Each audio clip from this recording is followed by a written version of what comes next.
So home buyers that usually regret buying a house after they have bought a house have three things in common. The first thing is they bought based on approval, not on comfort. And by that I mean they went into me or someone else and said, what's the maximum amount I can qualify for? So of course we give them the maximum amount. And instead of going from their $2,000 rent payment, they went up to a $4,500 to $5,000 homeowner's payment with taxes, insurances, and everything included because they qualified. A lot of people think that if they make enough money and they do all of that, then they should spend as much as they can and get the biggest house and the most that they qualify for, which is a good thing, and you can do that. But a lot of people have buyer's remorse and regret because that is what we call payment shock.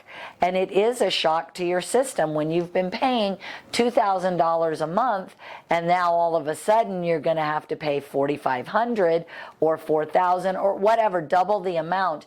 That's a huge hit. So before you go out and buy everything that you're qualified for, make sure that it's something that you can handle, you're not going to freak out, your family's not going to freak out, and everything is going to run smoothly at that point, and then you do get the house that you want.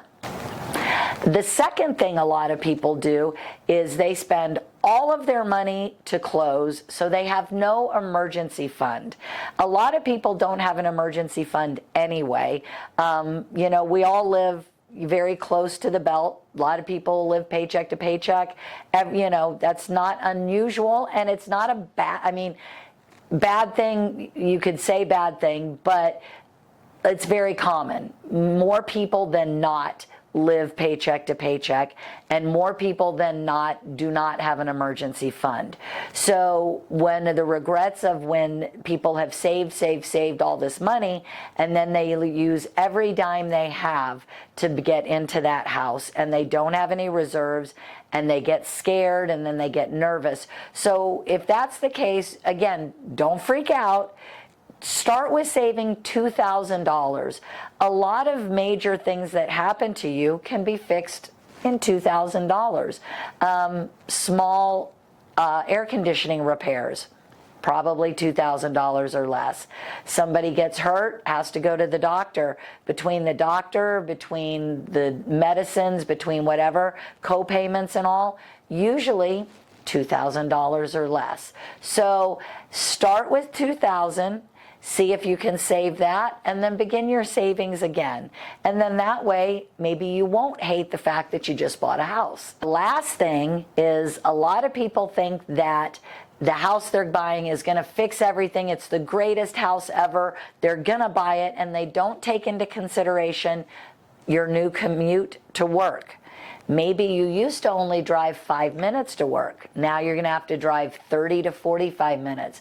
Two things happen there. Number one, you've got to leave your house earlier, you're going to get home later, and you're spending more on gas. So that makes a big difference in that. Other things is you think that, okay, stop. You could say the school. Okay, yep, neighborhood, okay, and lifestyle change, okay. And then a lot of people think that it's going to change the neighborhood and how much you love the neighborhood, but have you met your neighbors? Maybe you're moving in next to somebody who is not the best neighbor or not a lot of fun. Or maybe you've moved into a neighborhood and you have 3 kids and there are no kids in this neighborhood. That makes a big difference. And also the school choice. Maybe you move just far enough where you can't pick the school that you really want your children to go to. So again, make sure that the house is not going to fix your lifestyle.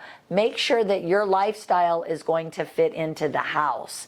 The house may be the greatest house in the world, but if it's not in the area you want it, or it's not fitting in with your lifestyle, or it doesn't have all the amenities that you really want, is it really the house you want, and why did you buy it? And that's what a lot of people think sometimes.